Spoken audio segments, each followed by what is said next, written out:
Welcome to the latest edition of the Claws Out podcast. I'm Gary Watson, your host for today. I'm joined by Rob Bashara and Steve Stratton. Thanks for joining me, boys. Thanks, Gary. Pleasure, mate. We're going to be taking a look today at the trial number 1 against the Roosters up in Newcastle on Saturday. So we'll go in depth into that in a moment. What I'd like to start with is the boys' initial thoughts on that game. So I'll go to you first, Steve. Your initial thoughts from that game. Well, it was good to have a win. You know, anytime we play a game of footy, it's better to come away a winner than a loser. We saw some expansive attack, and that was pleasing. But I suppose the lasting impression for me, or my overall thought, was the first 20 minutes and our inability to win the ruck or win a set of 6 in attack or defence in that first 20. That was a concern. We'll go a little bit deeper into that almost straight away, Steve. But before we get to that, Rob, your initial thoughts from that game? As Steve said, good to get the win. Lots of raw talent on display. I thought the Roosters had a better side on paper. A lot more first graders that are regular first graders in our squad. Poor start. Potentially could have been down 22-0 if it wasn't for a video ref decision overturning a Junior Pauga try. But there was a lot of good things to like about the game. Different to the normal trials we see, but again, if we won the trial, it just reinforces that what you're doing in the off-season is great. And if you lose the trial, it just means you need to work on a few more things. So whether we won or lost, it really didn't matter to me. But that said, very happy that we won, and especially being down 16-0 and to win comfortably in the end. Yeah. For me, I pretty much echoing both of you guys, and my initial thoughts is the lack of 2 points. There wasn't 2 points up for grabs in that game. So win, lose, didn't matter. It was about the football that we played. What we've been seeing in the preseason and whether that's transitioning to the field, that's what I was looking for on the weekend, and I was quite happy with that, but we'll get into that a little bit later as well. It was a poor start, Rob. As you said, we were almost down 20-0, but we were down 16-0. What do you think led to that poor start? And is it something we really need to address, because it has a history at our club, doesn't it? It could have been something as simple as nerves. If you actually look into the tries, the first try to Junior Ponga was down our right edge. 2 tackles earlier, they had nearly scored literally on that same edge. So that was pretty poor. The second try was a scrum move very similar to what we did in the second half, with a guy switching. Actually, the halfback was standing behind the scrum, and then he decided to go to the right, and they created numbers and scored easily. The third try was awful. It was just a dummy half barge over that, you never see that in first grade, really. It's very rare. But again, they're young, they're learning. It wasn't a be all and end all. It was just good. I think the important thing is, we could have, old Tigers teams would just fall apart and lose 48-50-0. They came back. We'll get into some players that turned the game that I know you want to talk about. But yeah, look, overall it was a good result, but it's a bloody young team, Gary. You just can't be too harsh on them, win or lose.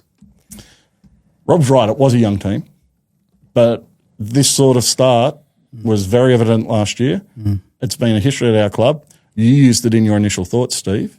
Is this history repeating? Yeah, it's definitely a concern. I think we'd be silly to get overexcited about the win, and we'd be silly to be over concerned about Correct. The start, right? It's a trial match, and at the end of the day, trials don't count. But there was a pattern there, and you asked the question of what caused it. What caused that? To me, it's our inability to wrestle in defence, get that ball runner onto his back, hold him down. Right? And this was the case last year. Our first contact last year in first grade was poor generally. Letting the ball player play the ball far too quickly and getting that momentum and getting downfield off momentum and a good kick away. And that was the first 20 minutes. We lost every set of 6 for the first 20 minutes. And it came down to the fact that they were getting their play the ball speed. They were just getting to their feet and getting the play the ball away too quickly, and we could not redress that momentum until 20 minutes when they made some replacements and their top forward pack went off and the lesser likes came on. Then we got on top and started to play good football. Well, if you look at who they started with, they had the Butcher brothers, they had Siwa Wong, they had a few other big boppers. We had put Murray to the bench. So literally the only regular first grader was Tony Suka. So it's understandable that they would win the ruck. So again, it didn't faze me too. I mean, it phases me that they're just not good enough to be better against the better players, but it didn't really bother me too much. I'd really be concerned if that's what happened on Friday night against the Panthers and we're down 16-0 early. That would really bother me.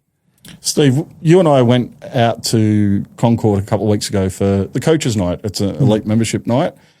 Both you and I were at that night, and we spoke to Chris Heinington and had a bit of a chat to him. And you're talking about winning and losing those sets of six. The club themselves have fairly strong guidelines about what's a successful set of six and what's a poor set of six. Do you want to just give some detail into that and what you mean by winning those sets? Yeah, well, what they made some real point about at their coaches' night was the fact that they've spent all pre-season saying we have to win the set of six, and that means defensively we've got to be aggressive. We want to hit hard. We want to hurt in the tackle. We want to drive them back. We want fast line speed, right? And we want to stop them from getting anywhere near the halfway line to get their kick away, right? So their goal is at the end of that set for them to be kicking from about the 40. Now we didn't get close to that at all, right? And obviously in attack, right? When we start our set down on their line, it's getting good quick play of the ball and getting our outside backs into dummy half and getting upfield as quickly again. Now, we lacked the ability to do that as well in that game early. You know, we were kicking our fifth tackle from our 40 on a number of occasions. And they were getting, on their set, they were getting over halfway and kicking from halfway at least, early in that game. So I don't think our coaches would have been happy with that start for that exact reason. And that's what leads to that extra pressure and that extra time defending your own line, Rob. Yeah, it does. But again, you know, it took 20 odd minutes to overcome it. But I thought once Charlie Murray came on, once young Haywood came on, we were a different team. But yeah, Murray was incredible because I look at trials from a perspective of like who can actually play first grade. No offence to Charlie Murray, based on what I saw last year, I didn't think he's really much chance of being in the 19-man squad. That performance yesterday with a few offloads, Saturday with a few offloads and what have you, that was really good. He was very strong and it wasn't against a bunch of mugs. Like there were a few first graders I've mentioned there. And the back line also for the Roosters, they had, you know, Talau, Junior Ponga, Junior Tupu, Hugo Savala. Like there's a lot of guys that have played a lot of first grade there. So, again, I just thought being the younger, more inexperienced team, I think we did well to win. Speaking about not just Charlie Murray teamed up quite well with Haywood for our opening try. Second try. It was the second try, sorry. Macassini scored the first try. Macassini got the first one. For our second try. There was a big shift in our momentum when Haywood came onto the field, Steve. Yeah, Haywood made a huge difference. He was bringing the forwards onto the ball. Like the way he sort of skips out a dummy half and sort of just holds it there and just waits and then gets them going forward. That was really good. And what that then allowed Madden to do, right? Madden was getting quick ball and then Madden was throwing the ball out in front of whoever was running onto the ball off him. And that was getting a lot of momentum. And between Haywood and Madden, they got the team going forward really well. But it didn't happen until Haywood came on. For me, there's a big difference in class between Hope and Haywood, and especially for the style of football that we play. There are a lot of similarities between Appy and Haywood, the way they get out of the half and from dummy half and bring their forwards onto the ball. I think that just worked better as soon as he came on, Rob. Yeah, Haywood, as Steve was saying, he engages the markers and he's not a one-trick pony. Like occasionally he'll take a step or two to engage the markers and then pass. Sometimes he'll just pass the ball immediately from dummy half. He understands the situation and then he just proceeds and goes ahead and delivers the ball. But even his backing up ability, he knows where the try line is and you could see how passionate he was about scoring the try. He comes across to me as someone that's probably going to be a future captain of the club. Steve, has he jumped Hope in the pecking order for you? Well, based on training at Monday, no, he hasn't. Do I think he's got more to offer? Stacks more, no disrespect to Hope, but I think Hope is a good reserve grade player at best. I don't think he's shown enough in his opportunities in first grade to say that he has what it takes at this point in time to dominate in first grade. Yeah, I think it'd be fair to say he does a job, but I think Haywood is probably too young yet. Probably needs to bulk up a little bit. So probably needs another season and off season before you call him a chance at regular first grade. But he's the future at 9, that's for sure. Makes the decision around De Silva probably a little bit better in hindsight.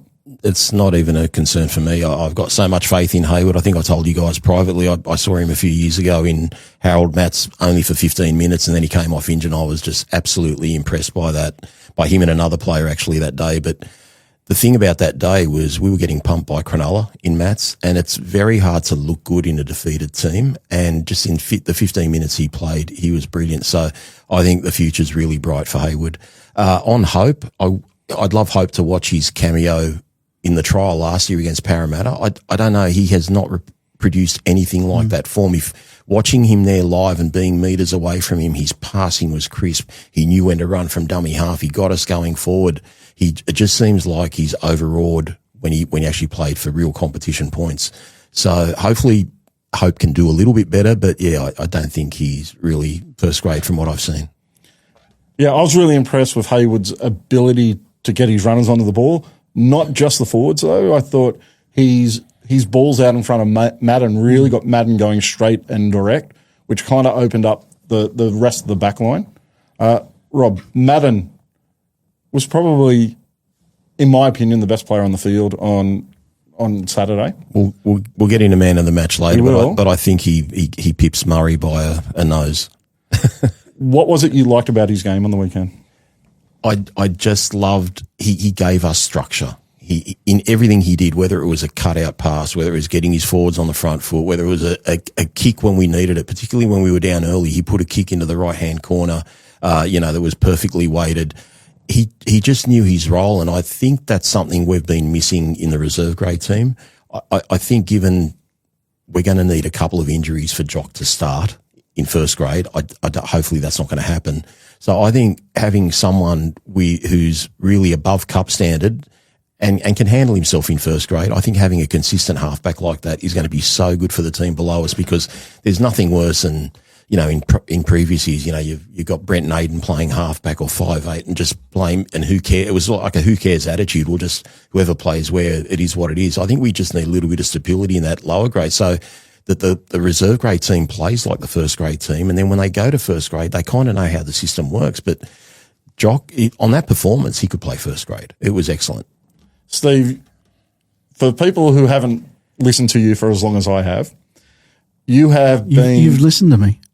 Well, he's heard you. He hasn't listened. He's only heard you. I sit across from you, and I have to at least. Must be when I'm giving you a rap. It's about any time. Probably. But for those who haven't listened to you as much as some other listeners may have, you've been speaking for years about our need for that organising half. Yep. Did you see that from Madden on the weekend? Yeah, absolutely I did. But I also saw it from Adam Dewey last year. So Adam Dewey's still my first choice at halfback. I think Adam Dewey answered every question thrown at him last year. I know he played different positions, but when he was out there at halfback, he was organising the team as well as I've seen anyone do it from a Tigers perspective. I would say, though, I don't think there's a couple of players ahead of Madden. I reckon if Dewey was to go down, Madden's next man up. Not Latu? No, not Latu. Because of that organising need. I just think it's so important to have someone provide your team with structure and the ability to get us around the park and get us going downfield the way we need to. I don't think Ladu can do that yet. I think Ladu individual brilliance is there, and down the track he will be absolutely. But I would still be playing Ladu at 14, and I would bring Madden in at 7, based on what I saw on the weekend. For me, what you miss out if you play Latu in that 7 role, and you don't have either Adam Dewey or Jock Madden there, is that long kicking game. And Madden showed a really nice long kicking game on the weekend, found the ground regularly. Like the majority of his kicks were bouncing, a lot of them into the in goal, like long kicks, finding the grass. That's something we haven't had as a club. And if you don't have either Adam there or Madden there, who's going to do your long kicking, Rob? I agree with both your points, and I accept your arguments. That said, I'd still be putting Latu before Jock Madden, and I get your reasons. Look, last podcast we did, I said out of the whole club, Jock Madden is the most natural game manager we got. I'm not denying his game management skills, but we've got Latu there for a reason. He is the future in the halves. So we need to keep playing him, and he's got, the most expensive player in the club outside him should Adam go down. So I understand your reasoning. And again, I think let's just look at it from a positive point of view. We've got an embarrassment of riches at halfback. So it's just a good position no matter what. We are really well stocked in the halves, and ultimately Benji will decide it. And look, I will say this, Jock Madden's not going to let us down.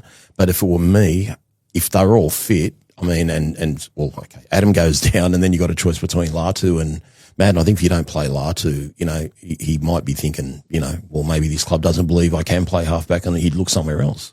Look, I think he's our future halfback. 100%. I don't think there's any doubt about that. I'm still concerned over the number of injuries he's had over the last couple of years and how that's affected his development. But regardless of that, if we do have Madden playing reserve grade, last time Madden was playing in our reserve grade side, they finished top of or close to the top of the table. The season got cut short due to COVID. So that looks really good for our reserve grade side anyway this year. Definitely does. Well, I think your point, Rob, an embarrassment of riches. We've got guys that would have been in our 17 last season that aren't going to make the 17 this season. I know Correct. Madden wasn't here, but he'd be one, right? Like he'd be one that would have got a Guernsey last year. He's not going to. Murray's not going to. Suka's not going to. So these guys that are fringe first grade players are going to be playing what I believe is their rightful spot, right? We're in reserve grade, hopefully pushing the first graders a little bit, and developing their game.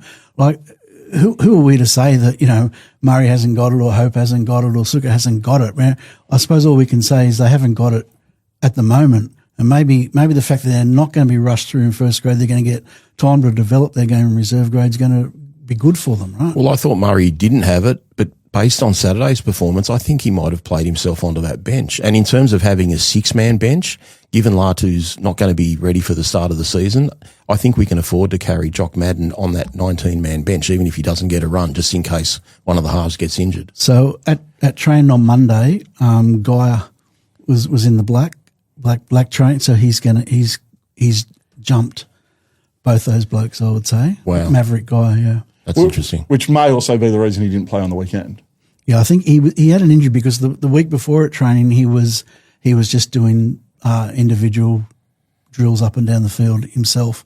So he wasn't training with the team. So he obviously had an injury. I'd say based on training last week, he's overcome that because he was doing all the whole session and he was in the top squad and playing in the middle. Playing in the middle, yeah. Now whether like you asked me off air, it was that lock, and I really don't know because they're just going all over the place at training. I'd say it would have been like interchanging with Twal. Yeah. And training this week would be a little bit messy at times because we're going to play a lot of players on Friday. So I would expect players to be moving in and out of positions at training this week, preparing for this weekend. The other player from the weekend I do want to highlight is Madden's halves partner, Javron Andrews. A fantastic game for someone who is still a kid, played under 19s, got man of match for Queensland in the under 19s last season. What were your thoughts on him, Rob? He knew what to do when he got the ball, especially in attacking opportunities. There was one where it was just a simple catch and pass. There was another one where he did a double pump and then a face ball cut out to, I think it was Macassini on the wing. He threw two of the money balls. Yeah, so he knows what to do in attack. I could be wrong. Was it Andrews that might have, was he the guy that they ran over for the third try? The Roosters, I can't remember. I'd have to look back at that. It might have been. But look, again, he's only young and it's easy to be critical. But yeah, in terms of what he did, I thought there were more positives than negatives. And it seemed that he also spent a little bit of time at fullback. It was hard to tell watching on TV. But one of Macassini's tries, he was the sweep player coming around the back. Your thoughts on his game? Yeah, I thought he was strong. He was overshadowed by Madden, and that took my attention more. So I was focusing on Madden more than him. But what I liked about both of them both Madden and Andrews, they did what Benji Marshall wanted because, again, when we went to that coaches' night, Benji Marshall talked about the need for our halves. Their first movement needs to be straight. He wants us to start straight before we go wide. And both those guys did that really well, I thought. And apologies to Andrews, it was Adard that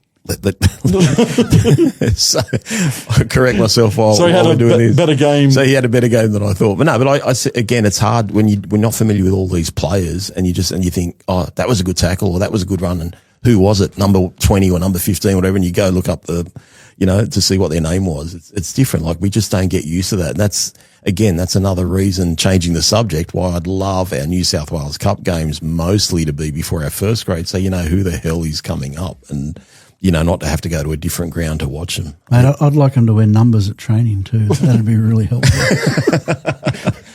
Just the big names on the back. Or someone sitting next to you saying, that's so-and-so.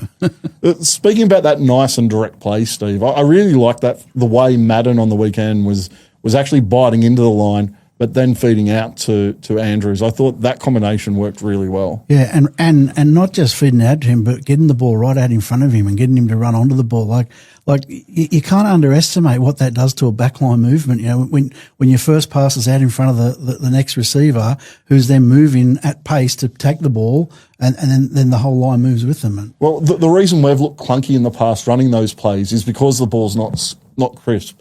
It's not out in front of them.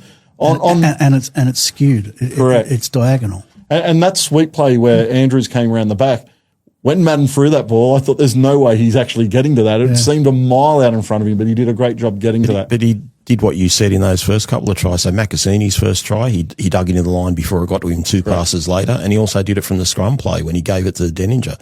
He dug into the line and really drew some numbers towards him. Like Macassini had a great game, right? I'm not taking anything away from what he did. He was brilliant. But he really benefited from that work from his half and 5'8". Like he got 2 tries where he just walked over the line because of their work. The highlight for me for Macassini was literally that first try because the rest was irrelevant. Like I won't say Gary could have scored it, but certainly I could have scored it. But I could have scored it walking backwards. But the thing was, he broke 3 tackles. He went through an experienced player in Tommy Talau. He beat the winger. He beat the fullback. Like that just showed you his raw ability and his natural talent. The other tries were literally just catch the ball and run over the line to a degree. He did look a class above everyone else in the back line anyway. In attack, but remember the try that the Roosters scored, I think it was their second try maybe, where they did that scrum play. Macca got caught out there in the centres, so it's not all, he's only young. He's not even 20 yet. So it's a work in progress. He's just got to be taught properly, but his talent is untapped. Do you have him ready for first grade, Steve? Yeah, I do. Yeah, I do. Not at centre, but on the wing. So you'd be picking him round 2? I'd pick. Well, I'd like to see how he goes this weekend, and if he comes through that well, then yes. I agree, left wing. I don't think left centre. Taylor May's got a mortgage on that unless Taylor wants to play right centre. The wing thing, the only problem is, what do you do with Skelton? And I will trust Benji on whichever way he goes. I don't know if Skelton's injured or if he's going to play this week or whatever, but Skelton's yardage from our half can't be undersold. Like he does a great job getting us out of our own territory. That said, I don't think Macassini will let us down in that department either, and he's probably bigger, stronger, and a better finisher. So maybe it's either left wing or one of those 6-man bench spots. You'd play him left wing. At the end of last season, Taruva actually was playing on that left wing. We moved him all over the field last year. He started the year on the right wing. When we're at our most dangerous in attack at the end of last season, it was Taruva on the back end of that left edge. There's no way I'd be moving May, Rob, because... But Macassini did play last game against the Gold Coast on the left wing. Yeah, he did. They did swap it back around. Taruva on the right. So I think you'll find Taruva on the right, given that they're just left-sided players, left-sided. They've even got left-foot kicks. Taruva has definitely been training on the right side. You got your right and your left. I got him right. You copped a bit of flack on YouTube about that. Yeah, well, I'm old. To Steve's credit, he did admit after the show that I think I got the Luai Dewey thing a bit wrong. Absolutely. Categorically, he's been training on the right side. And I'll tell you what was happening on Monday was Macassini, who was wearing the black shirt, which is the first grade squad, was alternating basically set for set with Lily. Luke Lilly on that other side, on the left side. Do you think maybe that's because they both played last weekend, so they might not get quite as much time on Friday night? Yeah, well, I don't know, but perhaps that makes sense. We're not going to want to get touched up by Penrith. I don't envisage as many changes during at least the first 50 to 60 minutes of the game as you're kind of predicting. I think we're going to want to win the game.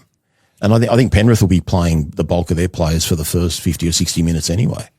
Now, I also want to touch on what you said about not moving Tiny, so not moving May from left centre to right centre. I agree with that full-heartedly. I think that left edge has to be the potential to be one of the best left edges in the game.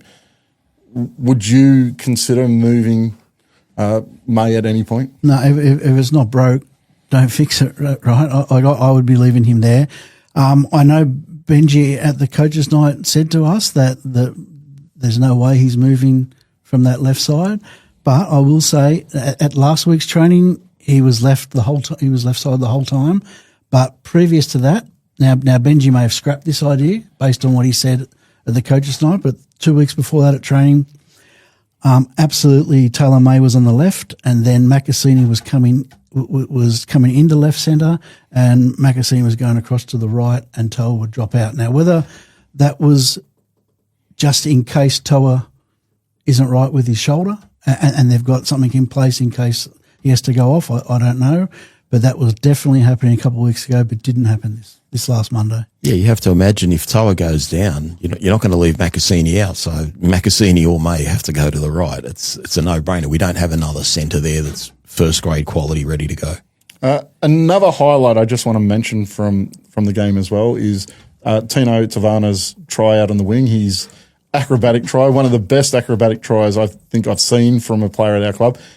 Probably outside Nofaluma scoring that one from the Benji Marshall crossfield kick. But that was a huge effort to get that ball down. Is that his skill set? I think a lot of those guys have that skill set, and they got their bouncy and their steppy. Even I forget his name. It was Sakura. It might have been Sakura that passed him the ball. Even the fancy jinky step he did to get that. Solomon Sakura had a really good game, just to highlight as well. They all have that ability, but as soon as he scored, I called it a try. I jumped on the Discord, and I think I wrote "hang" with a few full stops after it, time, because he just seemed like he was in the air forever. And then when they checked it and you heard the commentators, waxing on about it, it was brilliant, because how often do you see a person dive outside the field of play and ground the ball? And as someone wrote on Facebook, he watched himself score the try from the third row. Like it was just hilarious. But don't forget the lead up play to that. There was a really good offload from one of our big boys. I forget who it was. And then Jared Haywood refused to get tackled. He did a bit of a foxtrot with someone, palming the bloke off the whole time, and then he got it out. So there was a lot of good lead-up work before that, but it's nice that we've got someone that can actually finish a try, and that's what we need to be able to do. We've got guys that can create, but we don't have enough guys that can find the try line. And it's just a credit to his work ethic, and obviously they've practiced that. I don't think you do that just like, oh, shit, I got to go outside the field of playing ground this. I think they all practice it. I know Xavier Coates always raves on about how hard he practices it, and if you want to be the best, you've got to follow their lead. So I'm pretty sure they must be doing a lot of practice with grounding balls near the corner post. I'm not there to confirm that, but you'd have to think so. That was just too good to be true. My only concern with the weekend's trial from a winger's perspective is, that was just absolutely brilliant. That finish. Wingers have got to be able to finish, but wingers have got to be able to get our set started as well. And to me, that's as important as their ability to finish. And Luke Leilua surprised me in that regard, because he wasn't very dominant or aggressive in that area on the weekend. Last year he was. We were really struggling to get our set started early, and so I think both our wingers that played on Saturday need to work on that a little bit. They've got to read defence as well, because Tavana was on the right wing in the first half, and that first try to Pauga where he went through, that was him not getting back quick enough, and then he came up a bit late, and there was a massive hole for Pauga to run through. So again, they're young, they're only kids, and obviously there was a lot of trial and error and putting guys left, right, and mixing them up. But look, there's a lot of raw talent there, as I said. I think the important thing now, I just hope we've got coaches below first grade that really know how to nurture these guys, because they've all got the talent, but, we want them to, when they get into first grade, to be ready to go. And that's something as a club we've been really poor at in the past, is taking those good young pathways players and turning them into consistent first grade. Well, we've seen so many times players leave our clubs, go elsewhere, and they look really good. And again, I've said this many times on this podcast, you look at Penrith. Whenever a new guy starts at Penrith, they look like they've played 50 games. They don't look like deers in headlight. They don't know what they're doing, and that's what we've just got to get a bit more of that. And again, I think that just comes from tuition and, personal coaching of players and just getting to understand and know the game better. So to that end, I don't know if this is a new initiative for this season or if it's been going in previous years, but Chris Hynington mentioned again at the coaches' night that his job is transition coach, and he's really in charge of those players that sit 20 to 30 in the roster, and his specific role is to nurture them and develop them and bring them through and get them to top 17 ready. So whether the club have identified that and made that change or whether it's been in place, I don't know. Did he mention that? Do you remember? Yeah, it is a new focus of it. Hino's been the effort coach, is what his kind of unofficial title's been the last couple of years. He's now also responsible for, as you said, making sure those fringe first grade players are ready for that call up to first grade when they get the tap on the shoulder. Rob foreshadowed his man of the match already a moment ago. I will come back to you, so I'm going to throw to you first, Steve. Your man of the match from the game on the weekend. Yeah, Jock Madden. And honourable mentions to Haywood and Macassini. Yeah, Jock Madden, just from Charlie Murray. Again, I said at the start of the show, I looked at it from a first grade perspective, and Jock showed enough that he can play first grade. Certainly Murray, I kind of half written off. I knew he'd be used this year, but I thought only as an extra backup. The fact that he could do those 3 offloads, I think he made 28 tackles, none missed, something to that effect. That's a really good performance against a Roosters pack that had enough talent in there to cause some trouble. So he played above himself, and if he can do that all the time, it was just interesting, from a trial perspective, Gary. In previous years, we see that first trial as just like a fitness, sort of warm up, a glorified training session, practice your hit ups, do some tackling, do some kick chase. You can see now in the modern game, there's no time to waste. This was like, as you said, there was a game plan. It was almost like we were playing a first grade game. We've got to play to our structures. We're not just going to do like 5 hit ups and a kick. We really tried to play rugby league, and that was really good to see. So again, it was actually a trial that I didn't think was going to be worth watching, and after watching it, I was like, wow, that was really entertaining. It was a good game of footy. So that's pretty much my next topic I want to talk about is, was this a good sign of the depth in our club, or can we take something more from this game? Was there something more there, Rob? Depth for the future, yes. I mean, would you throw a lot of those guys in first grade straight away? Like we've tried. Kit Lowry, for example, did some really good things on the weekend. I think he's tried before in first grade and hasn't gone very well. So I don't know how many of them are right from a depth point of view, but definitely, I don't think you'd call Macassini depth, but if you go through that team, definitely Macassini, definitely Madden, definitely Charlie Murray. I didn't really see much of Suka. I don't know how much game time he got. Nothing stood out from Suka. I don't know if he's injured or whatever, but he didn't really impress me. He kind of just blends into games quite often. He'll go through a game, you'll notice, have a look at the stats, and he's been on for 40 minutes and you haven't really noticed. Sione didn't do much, but he didn't miss a tackle. It was just, again, it's a trial. They're just working into it slowly, but it was really nice to see, like the scrum move like that. I thought that was something different we don't normally do. Even the block shapes. Benji's publicly gone on record saying, I hate block plays. But a lot of those block shape, whatever you want to call them, we did quite a bit of that on the weekend and it worked. Maybe because that's what Madden's used to now, having been in the Brisbane program, but that really worked for us and we don't often do that. So it'd be interesting to see if that's what we're going to run on Friday night. Are you taking any more from this other than just a good outing for the young players? No. If we're talking about depth, I think we're getting to a spot in our roster where our depth is where it should be. Like guys like Kit Lowry and Murray and the other fellas, Suka, they're going to start the season in reserve grade, and that's where they need to start the season. Let them develop their game in second grade, and hopefully they rise to the occasion and become, first grade players and push our first grade squad for positions. That's what we want in the club, right? We want a second grade. I think Murray might get a bench spot. I really do. I'm not going to, after that performance, I'm not going to consign him to reserve grade. I'll have to watch. I imagine he's going to play on Friday night. I'll watch him keenly because I wasn't as impressed with him. I noted the offloads, but I thought they were at the back end of the game against a tyre impact when we sort of had the momentum. So, but one led to a try to Haywood. Yeah, that's true. Yeah. So watch him again, and I'll admit I was wrong next week. No, it's all good. So what I took out of that game more so than the performances of the players, and there was a lot of good performances. There was a lot of performances that made me happy. What I was most pleased to see was our style of play.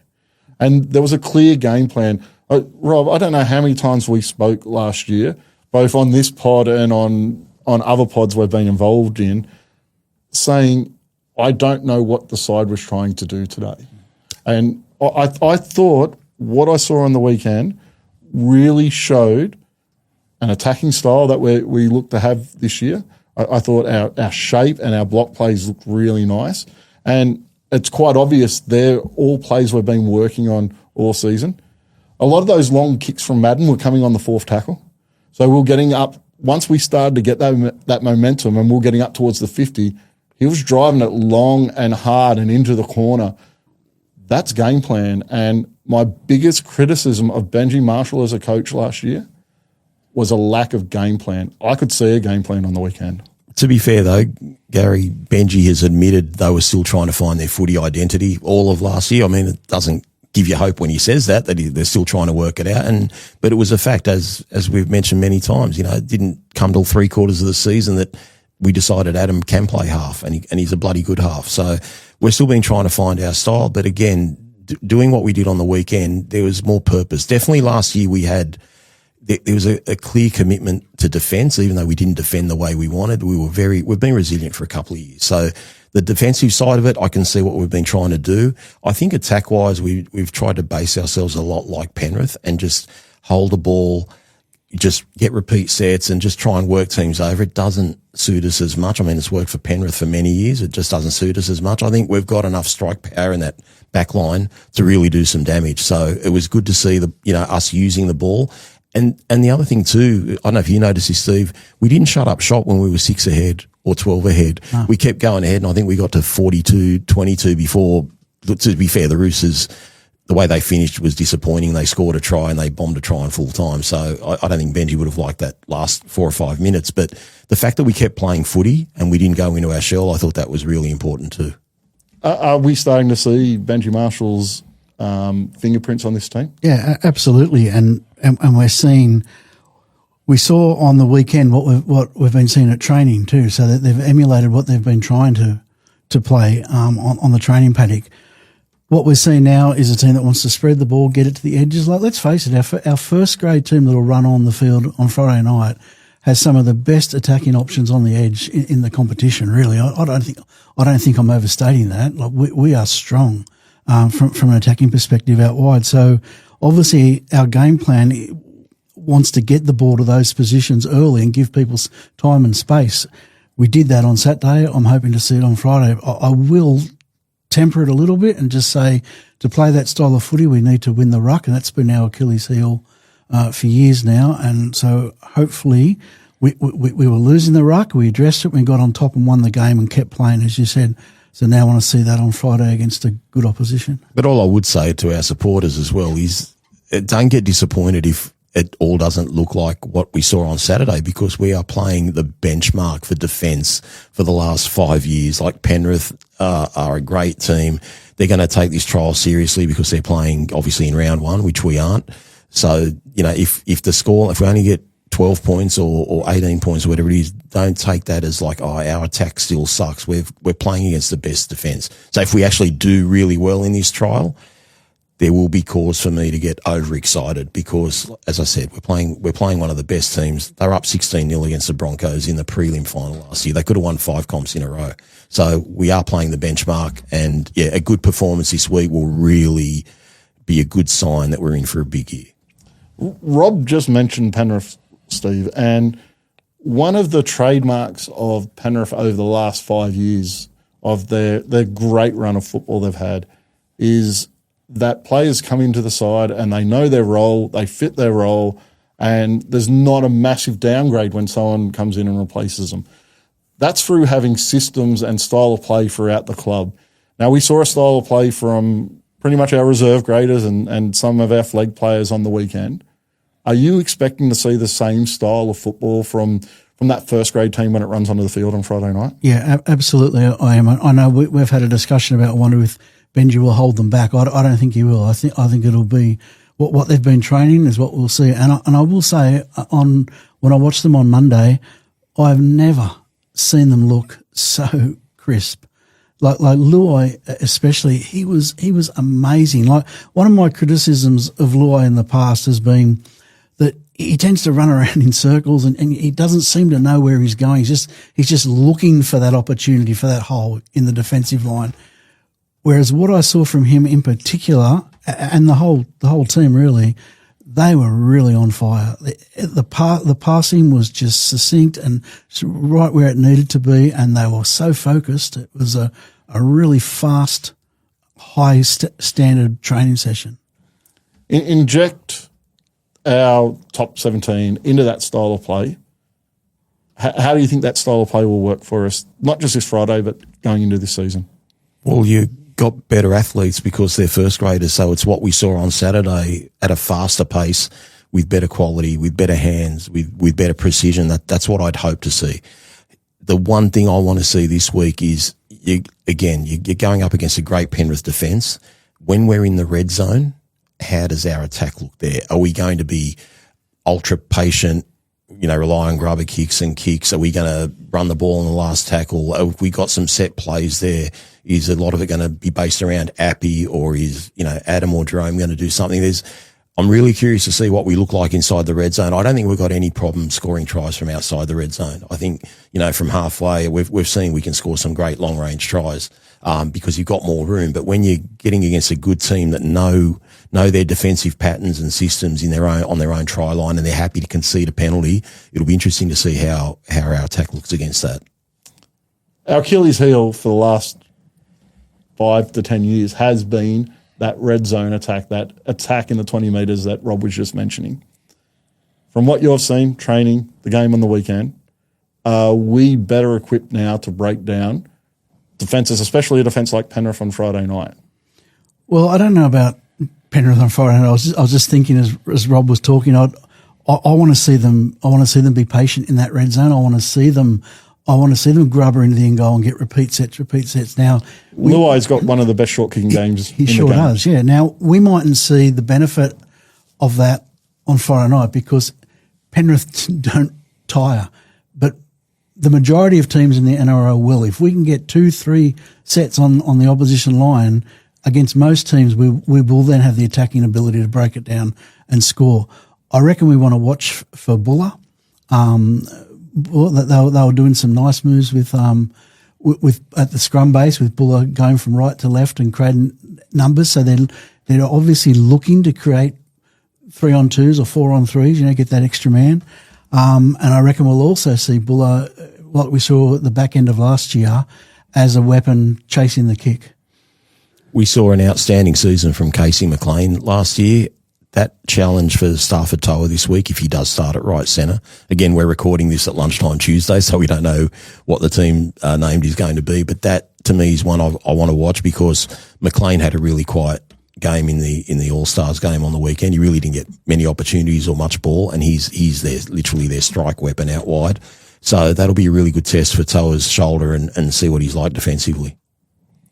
Toa, that right shoulder is my big concern for Toa going into this season. I think attacking-wise at the start of last season, he was incredibly strong. His ability to palm off and get outside his opposition man was fantastic. That disappeared as the season went on with that injury, Steve. Yeah, well, he's got to be better than he was in the last season. I'm not talking talent-wise. I'm talking injury. Like, he was busted. I don't know why he was playing at the end of last season. Maybe there was just no one else. I don't know. But he's got to be better than that, because if he's at the same level he was in the last season, he should not be taking the field. And we've been told that he's not 100%, that the shoulder's still giving him problems, but it's good enough to play. So, I really want to see what we saw at the beginning of the year, because that gives us left and right. Everyone talks about our left side attack and how potent it is, but we've got a great weapon on the right side, given a bit of space, right? Well, and now we've added Kai Pearce-Paul to that edge as well, and one of the reasons we brought him to the club, and one of the reasons we were able to get him to the club, is Newcastle was such a left-hand dominant side, with Ponga primarily sitting on that left-hand side, that at times Kai Pearce-Paul caught a cold out there. We don't want to see that from him. He really strengthens that right edge. We've got to get the ball out that side too. Yeah, absolutely we do. And that's definitely what our game, we talk about what is the West Tigers style, that's a major part of it. Get it onto the edges early, but win the ruck. So Friday night, sitting down to watch the game. I don't think you're heading out to the game on Friday night. Depends if I've got a better offer or not. So when you sit down to watch the game, what is it that Rob Bashara is looking for during that game? What do you want to see from our side? That's a really good question. I haven't really put much thought into it. Look, I just want to see us play the style of footy we played on Saturday, not get blown off the park. I'd like us to be competitive. I don't want the scoreboard to look bad. I don't want the scoreboard to look bad, particularly at halftime, because that's when we know all the first graders are definitely going to be playing that first half. I'd like to see that Taylor May, our left centre, isn't injured, that he's like moving freely, because what he added to our team last year was unbelievably good for us. We need him. He's an absolute weapon for us. I'm excited about Buller. Like I've been waiting all off season to see Buller. I've been waiting all off season for him to bloody re-sign, to be fair. But yeah, I want to see what Buller can do, especially both sides of the ruck. And most importantly, I think the one thing I'm looking forward to for the whole season, and I love what Jerome Luai's brought to the club off the field and who he is as a person. I need to see more on the field, like in terms of production in attack. I like Steve said, I mean, he does hop around on the left foot and comes inside a lot and all this sort of stuff, but the players need to understand what he's doing and be able to back him up and help him. So I need to see Jerome Luai just being a bit more dominant in attack in terms of being able to create try-scoring opportunities for us. Oh, look, I want to see all the razzle-dazzle, because that's exciting and that's what we love to watch. But way, way, way more important than that, in my opinion, for this Friday night, is I want to see us win the ruck. I think that is so important to our season. I want to see us hit hard with first contact. I want us to become a forward pack where the opposition are worried about the intensity of our hitting in defence. I want to see our line speed to be really fast and consistent all game. I want to see us hunting in numbers. I want to see us wrestling and getting them onto their back, slow their play the ball down. And I want to see us in attacking sets, driving through the middle, creating momentum so that we get a good kick for our fifth tackle option. If that's all I see, and I don't expect us to dominate because we're playing Penrith, but if we hold our own in that area and it's a fairly even contest, I'm going to walk away really happy. So if we're up 12-6 at halftime, that counts as a win, right?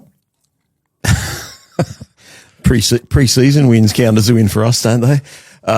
Look, I'd be happy. Look, I think we will. We're trying to set standards in the club. I think we want to make winning a habit. I know it's only a trial. I will. Don't get me wrong. When we lose, I just convince myself that trials don't matter. But yeah, deep down, we want to win, and we just want it to be a habit. But I want to see.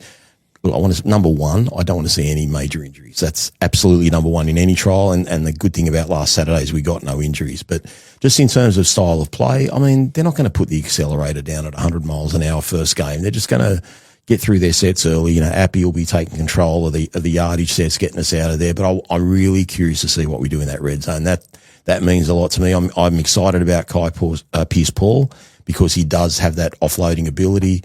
I also want to see if Murray does get into that squad, is he able to make a few offloads and make a difference? Because it's easier to do at cup level than at first grade level. Just exciting to see the boys back, mate. It was great to see the boys back last Saturday.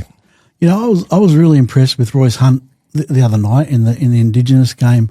He wasn't. I was going to ask about that because I'm not so sure. Okay, well, it's interesting. So what I'll say is he wasn't as dynamic in his Correct. hitting the line as he has been in the past. But some of his work off the ball, I thought. So he did 3 stints, 12 minutes, and probably less than that, the third one. So he played decent minutes. That's a tick for a start. Yep. But he was jumping in at dummy half, and he was chasing to the inside runner. He was covering the inside runner and putting pressure on the first receiver consistently, and fifth tackle getting in there and putting pressure on the kicker. And for a fellow that played most of the season a few kilos overweight, that was pretty impressive. Did you watch the game, Gary? I did, and I noticed that as well. The reason I noticed it, and Steve will probably talk to this a little bit more, is when we did speak to Chris Heinington last week, he spoke about those effort areas, those pressuring kickers, pressuring the ball player, and that's what you're seeing from Hunt. That's why you're looking for it. Yeah, that's right. Well, you know what? I actually wasn't. I was sort of wanted to see his impact play more than anything, and then I just happened to notice it. Right? I thought, wow, his motor has increased. He's in there doing that extra stuff that he wouldn't have had the petrol for last season. So, yeah, I was pretty impressed with what I saw. Yeah, it wasn't. He didn't do anything wrong. I just thought it was a middle of the road performance. Well, not even middle of the road's unfair. It was like a 6.5 out of 10, but he wasn't noticeable. Like, he looks fit, he looks great, he didn't really miss tackles, or he ran the ball strongly without being impactful, as he said.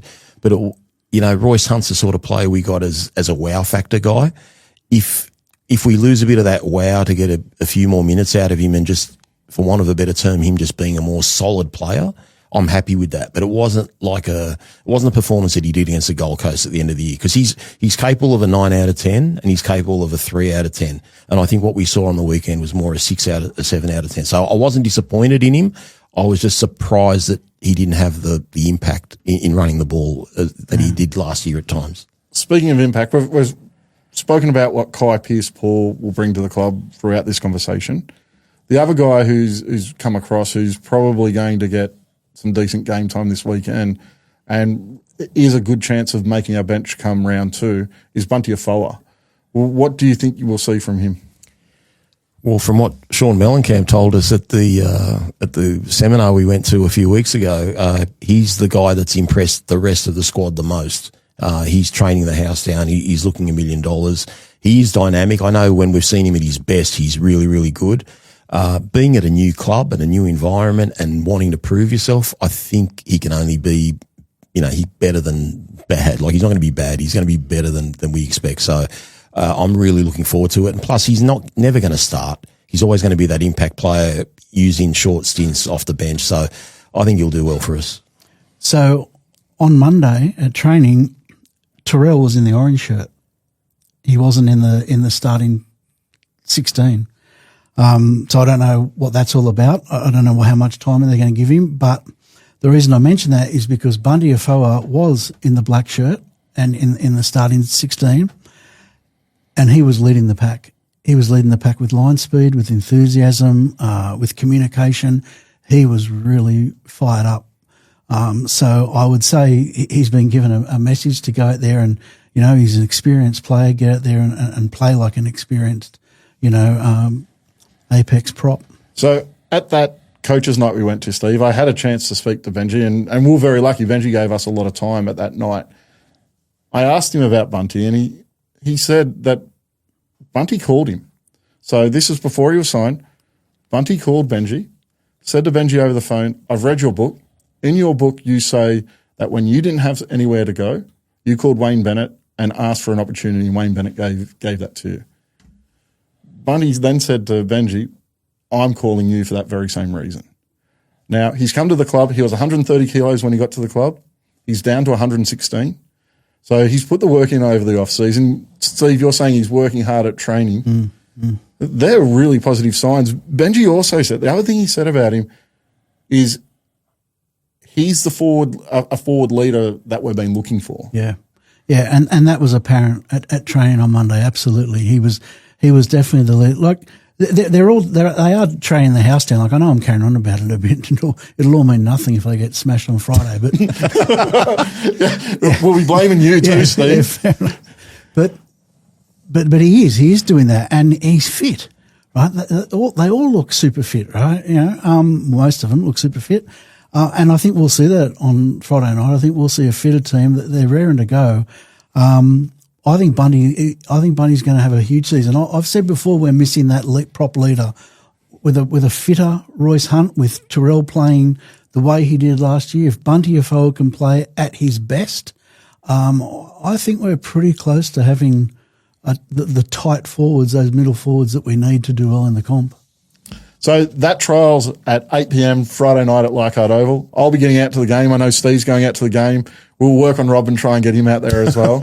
Can I mention, Gary, there's one other reason we really need to win, and that's because Eddie's going to be coming back soon, and I could not stand it if Eddie walks in here after a loss saying, we're going to come 17th again.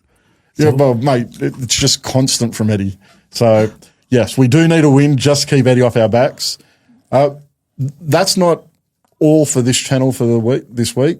West Tigers Life will be recording a live show tomorrow night. Live show tomorrow night from 8:30? iChoice, yeah. So I'll be on that tomorrow night with Josh and Shane, and I think we're going to all rotate and have a different guest every week. So technically I'm the guest tomorrow night. Now, that's one to really watch out for tomorrow night. We've been teasing a little bit some news regarding this channel over the last couple of weeks. You'll find out all about that tomorrow night from Josh and Rob. They have a special announcement to make, so make sure you tune in and see that. West Tigers, Friday night, 8 p.m, Leichhardt Oval. Make sure you see it. I'd like to thank the guys at Mic'd Up Studios once again for having us here and letting us take over their studios for a couple of hours. So thanks, boys. Get out to the game on Friday night if you can. Let's go. Go the Tigers.